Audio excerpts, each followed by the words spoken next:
got thoughts about what the arguments in the book have to say about some of the contemporary debates? Yes, thank you for this question. Yes, the current way in which we think about minerals in 2024 is very different from the way we talked about minerals in the early 2010s.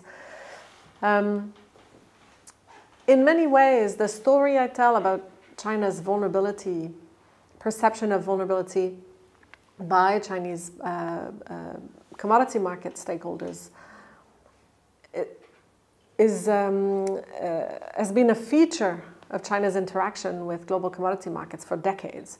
And so in other words, in so very many ways, China has felt vulnerable in the procurement of its necessary sources of energy, minerals, and so on,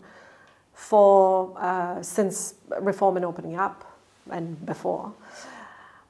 And this has been built into the way that the Chinese state and party state has regulated and thought about commodities procurement. In the West, I think that the West's vulnerability to minerals procurement has only dawned on policymakers over the past 5 years, right? And so there's a really interesting dialectic or resonance between perceptions of vulnerability between the Chinese and Western commodities producers and consumers that is developing. But China's had a head start in thinking about vulnerability, I would argue. And so some of the reflections that are occurring in the West about exposure to Chinese dominance in certain areas, like specifically more so in refining and processing of various minerals, is the result of the West not thinking about commodity markets in the same way as China has for the past 40, 50 years.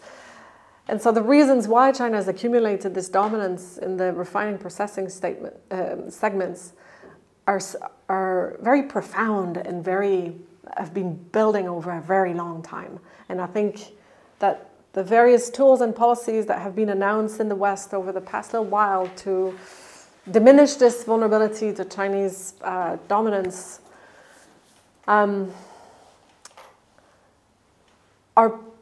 probably, well-intended and necessary to some extent to, balance things out a little bit in terms of supply chain resilience, etc., but may not take us as far as some may think.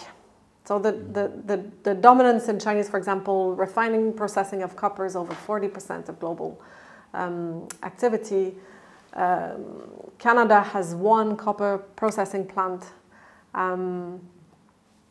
Some of my interviewees in the copper industry told me that even the knowledge, the capacity to build copper refining plants is not there in the West anymore. And basically, only in China can you build a refining plant, a copper refining plant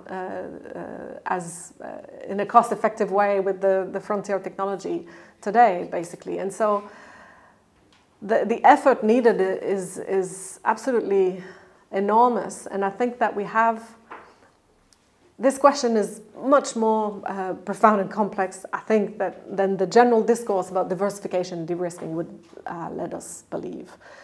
And we have to ask questions, since you're asking about it from an environmental perspective.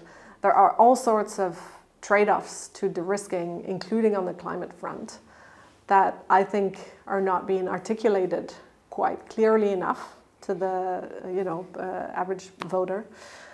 And so basically, the way I think about it now, instead of thinking about